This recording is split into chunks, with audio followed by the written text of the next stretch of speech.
පුතේ ඔය ෆෝන් එක පැත්තකින් තියපන්. අකුණු ගහනවා විදුලි කොටනවා ගොරවනවා උඹට පේන්නේ නැද්ද?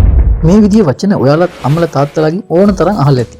අපිට තියෙන ආදරය නිසාම ෆෝන් එක අතේ තියන් ඉන්නකොට අකුණක් ගහයි කියලා බයට තමයි එයාලා එහෙම කියන්නේ. අපේ අම්මලා තාත්තලා හිතුවා ෆෝන් එකට එන සිග්නල් වලින් අපිටත් ඇවිල්ලා අකුණු වදී කියලා. ඇත්තටම එහෙම වෙන්න පුළුවන්ද බලමු අපි. අංක 1 ජංගම දුරකථන ක්‍රියා කරන්නේ අඩු ශක්තියක් සහිත රේඩියෝ තරංග මගින්.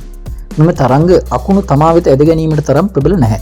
අංක 2 දුරකථනයක ඇති ලෝහ ප්‍රමාණය ඉතා අඩුයි. ඒ අකුණු සන්නායකයක් ලෙස ක්‍රියා කිරීමට තරම් ප්‍රමාණවත් නැහැ. අංක 3 අකුණු අනතුරක් සිදුවන්නේ ඔබ සිටින ස්ථානය අනුවයි.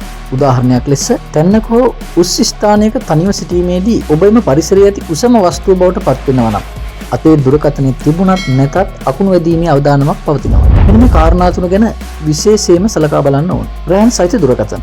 අකුණු ගසන අවස්ථාවක නිවස තුළ ඇති ස්ථාවර රැහන් සහිත දුරකථන භාවිතය හුඟක් භයානක වෙන්න පුළුවන්. අකුණු සැර විදුලි රැහන් ඔස්සේ ගමන් කරන දුරකථනය භාවිතා කරන්නාට හානි කළ හැකියි. එලිමහනේ සිටීම. අකුණු පවතින අවස්ථාවක එලිමහනේ සිට ජංගම දුරකථනය භාවිතා කිරීමෙන් වළකින්න ඕන. එයින් අකුණු ආකර්ෂණය නොවුනත් ඔබ සිටින ස්ථානයේ අනාරක්ෂිත විය හැකියි. ආරෝපණය කිරීම. අකුණු සහිත වේලාවට දුරකථන ආරෝපණයට සම්බන්ධ කර තිබීමෙන් ඒ කියන්නේ charge කරන්න ගහලා තියෙනවා නම් විදුලි පද්ධතියට අකුණු වැදුනොත් දුරකථනයට මෙන්ම ඔබටත් හානි සිදු විය හැකියි. ඉතින් හොඳින් මතක තබා ගන්න අම්මා තාත්තා දැන නොදැන කොහොම කීවත් අකුණු ගහන වෙලාවට දුරකථන ආරෝපණය කරගනිමින් භාවිතා කරන්න නම් එපා. එහෙම වුණොත් කොහෙවත් යන හෙනයක් ඔයාටත් පාත් වෙන්න පුළුවන්.